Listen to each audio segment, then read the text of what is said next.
പിന്നെ നിങ്ങളൊരു കാര്യം മനസ്സിലാക്കേണ്ടത്, ഡൽഹിക്കകത്ത് അവിടെ ഒരാളെ ചോദ്യം ചെയ്യുന്നു, അത് ചുറ്റുമായിട്ട് ആൾക്കാർ നിന്ന് ചോദ്യം ചെയ്താൽ പോരെ, പിന്നെ എന്തിനാണ് പ്രശ്നം എന്നൊക്കെ സ്മൃതി ചോദിച്ചാൽ എനിക്ക് അങ്ങനെയൊന്നും ഉത്തരവാദിത്ത ബോധമില്ലാതെ പറയാൻ പറ്റില്ല. അവിടെ എന്ത് സുരക്ഷാ വീഴ്ചയാണുള്ളത്, എത്രത്തോളം സെക്യൂരിറ്റി ഇഷ്യൂസ് ഉണ്ട്, ഈ പ്രശ്നങ്ങൾ എത്രത്തോളം ഗുരുതരമാണ് എന്നുള്ളത് ഇന്റലിജൻസ് റിപ്പോർട്ടും മറ്റുള്ള കാര്യങ്ങളും എനിക്കോ സ്മൃതിക്കോ അറിയാൻ സാധിക്കില്ല എന്നറിയാം. പിന്നെ സ്മൃതി അതിനെ വളരെ ഭംഗിയായിട്ട് വളരെ കൂളായി കൈകാര്യം ചെയ്ത് ഇതിനെ Hindu versus Christian, BJP versus Christian എന്ന് പറയപ്പെടുന്ന ഒരു നറേറ്റീവ് ക്രിയേറ്റ് ചെയ്യുന്നത് വളരെ ശരികരമല്ലാത്തൊരു കാര്യമാണ്.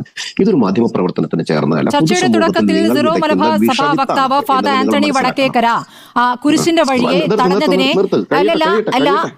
അതിൽ അപലപിച്ചുകൊണ്ടുള്ള പ്രതികരണം നടത്തിയിരുന്നു. അത് സ്മൃതി പരുത്തിക്കാട് അങ്ങോട്ട് പറഞ്ഞു കൊടുത്തിട്ടല്ല.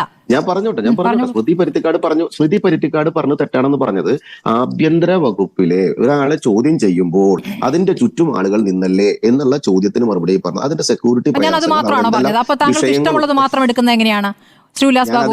ഞാൻ എന്താണ് പറഞ്ഞത്? അല്ല, ഞാൻ എന്താണ് ഫുള്ള് പറഞ്ഞത്? അല്ല, പറഞ്ഞ മുഴുവൻ പറയട്ടെ. നിങ്ങൾ ഫുള്ള് പറഞ്ഞാണല്ലോ ഞാൻ മറുപടി പറഞ്ഞു വരണേ. അപ്പോഴേക്കും നിങ്ങൾ ഇടകേറാതെ അസഹിഷ്ണുത, ഇൻടോളറൻസ് ഉണ്ടാകാതെ ഞാൻ പറയട്ടെ.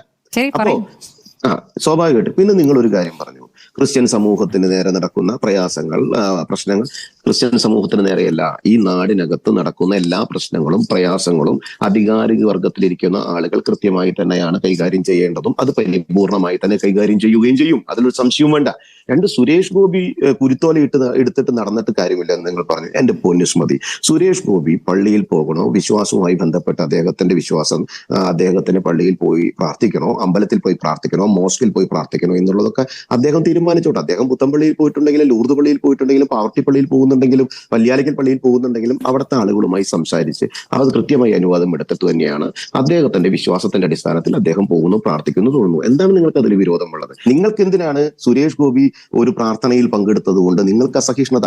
നിങ്ങൾക്ക് സഭയും BJPയും, സഭയും ക്രിസ്ത്യാനികൾക്കും BJP എതിരാണ് എന്ന് പറയപ്പെടുന്ന ഒരു വലിയ നറേറ്റീവ് ക്രിയേറ്റ് ചെയ്ത് ഇവിടെ അകത്ത് സംഘർഷം ഉണ്ടാക്കണം എന്നുള്ള അജണ്ടയോടുകൂടി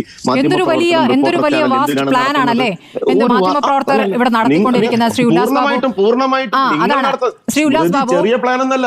സുരേഷ് ഗോപി പള്ളിയിൽ പോയാലെന്ത്, മോസ്കിൽ പോയാലെന്ത്, അമ്പലത്തിൽ പോയാലെന്ത് അദ്ദേഹത്തിന്റെ വ്യക്തിപരമായ കാര്യം. ഇതിലാർക്കും ഒരു പ്രശ്നവുമില്ല ശ്രീ ഉല്ലാസ് ബാബു. നമ്മൾ സംസാരിക്കുന്നത് രാഷ്ട്രീയമാണ്. ഈ പറയുന്നത് സഭാ നേതൃത്വത്തെ കയ്യിലെടുക്കാൻ ഇതൊക്കെ ചെയ്യുകയും അല്ല. പറയട്ടെ, ശ്രീ ഉല്ലാസ് ബാബു പള്ളി പോയിട്ടുണ്ടാകും, പൊക്കോളൂ. ഞാനും പള്ളി പോകാറുണ്ട്, പോകുന്നതിന് ഒരു കുഴപ്പമില്ല. ശ്രീ ഉല്ലാസ് ബാബു പൊക്കോളൂ. ആരാണ് പോകണ്ടെന്ന് പറഞ്ഞത്? പള്ളി തടയുകയുമില്ല, പള്ളി തടയുകയുമില്ല. എല്ലാവരെയും സ്വാഗതം ചെയ്യും പള്ളികൾ. ഒരു മിനിറ്റ്, ഞാൻ പൂർത്തിയാക്കട്ടെ. അതല്ല വിഷയം ശ്രീ ഉല്ലാസ് ബാബു. അതെ, അവിടെ പോയി പറയട്ടെ, പൂർത്തിയാക്കട്ടെ.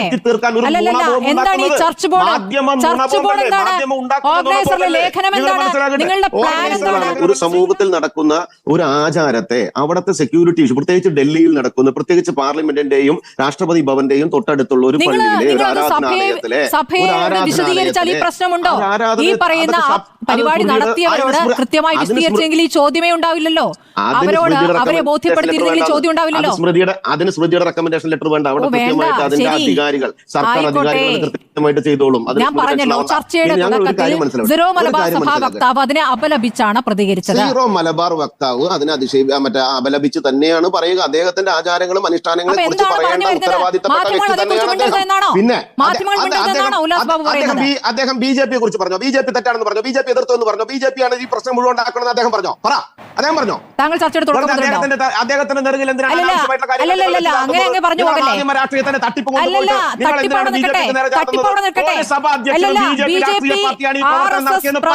നേതൃത്വത്തിൽ നടക്കുന്ന ആക്രമണങ്ങളുടെ കണക്ക് ഇവിടെ ഇന്റർനാഷണൽ ക്രിസ്ത്യൻ കൺസേണിന്റെ 2025 ഗ്ലോബൽ പെർസിക്യൂഷൻ ഇൻഡെക്സിൽ കണ്ടെത്തിയിട്ടുണ്ട്. ഇവിടെ കണക്കുണ്ടെന്നേ, ഇവിടെ ക്രിസ്ത്യൻ സംവിധാനങ്ങൾ നടത്തിയ കണക്കെടുപ്പുണ്ട്. അതിൽ BJP RSS നേതാക്കൾ അല്ലെങ്കിൽ നിങ്ങളുടെ പ്രവർത്തകർ പ്രതികൂട്ടിലാണ്. ഉല്ലാസ് ബാബു ഒച്ച വെച്ചാൽ സത്യമല്ലാതാകുന്നില്ല. ഉണ്ടായ യാഥാർത്ഥ്യം ഇല്ലാതാകുന്നില്ല. ഓർഗനൈസർ ലേഖനം വന്നു എന്നുള്ളതും ലേഖനം പിൻവലിച്ചു എന്നുള്ളതും നമ്മുടെ യാഥാർത്ഥ്യമാണ്. ശ്രീ ഉല്ലാസ് ബാബു പറഞ്ഞിട്ട് കാര്യമില്ല. ഞാനൊന്ന് ഫാദർ ആന്റണി വടക്കേക്കരയിലേക്ക് പോകുന്നു. ഫാദർ ആന്റണി വടക്കേക്കര, താങ്കളോട് മുൻപ് ചോദിക്കാൻ പറ്റാതിരുന്ന ഒരു കാര്യമാണ് ഈ പറയുന്ന സുരേഷ് ഗോപി തന്നെ ബന്ധപ്പെട്ടിരുന്നു എന്ന് ഷൈജു പറഞ്ഞിരിക്കുകയാണ്. ഷൈജു ആന്റണി പറഞ്ഞിരിക്കുകയാണ്. ഒരു മിനിറ്റ്, ഞാനൊന്ന് അദ്ദേഹത്തോട് ചോദിക്കട്ടെ. ഫാദർ ആന്റണി വടക്കേക്കര, ചർച്ച് ആക്ടിന് മുൻപ് ചർച്ച് ബോർഡ് എന്നൊരു ആലോചനയിലേക്ക് പോകുന്നുണ്ട്. ഈ പറയുന്ന സഭയുമായി അടുത്ത ബന്ധം എന്ന് ഇപ്പോൾ ഉല്ലാസ് ബാബു പറയുന്ന അദ്ദേഹത്തിന്റെ പ്രാർത്ഥനയെക്കുറിച്ചും പള്ളിയിൽ പോക്കിനെ കുറിച്ചും ഒക്കെ പറഞ്ഞു. അതൊന്നും നമ്മുടെ വിഷയമേ അല്ല, പോയിക്കോട്ടെ. പക്ഷേ അതിന്റെ പിന്നിൽ പ്രവർത്തിച്ച ഇതാണ് താല്പര്യം. ചർച്ച് ബോർഡാണ് ആദ്യം, പിന്നെയാണ് ചർച്ച് ബില്ല്. പറയൂ ഫാദർ. എന്റെ സമയമാണ്, ഞാൻ സംസാരിച്ചോട്ടെ. ഫാദറിന്റെ സമയം. ഉല്ലാസ് ബാബു ഞാൻ സംസാരിച്ചോട്ടെ. ഇപ്പൊ ഒക്കെ സമയിക്കും, പറഞ്ഞോളൂ. അയ്യേ, എന്തിനാണ് ഈ കൊഞ്ഞനം കുത്തുന്നത്? നമുക്ക് അനാവശ്യമായി സഹകരിക്കണം. ഉല്ലാസ് ബാബു